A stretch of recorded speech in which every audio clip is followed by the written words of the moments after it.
1 cup of chicken stock. We have our quarter grits added into the pot. Now we're just going to stir. You find a lump, unlump it. How we like it.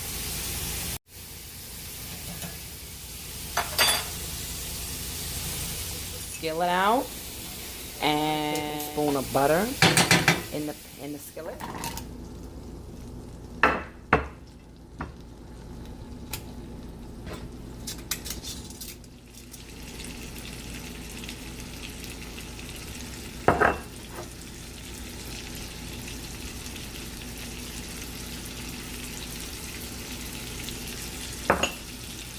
Now you have your onion powder in there, your Cajun seasoning, and you're gonna let these babies cook.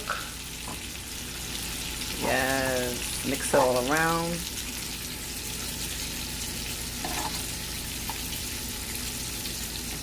Your Cajun shrimp and grits. Looks good. I can't wait to eat.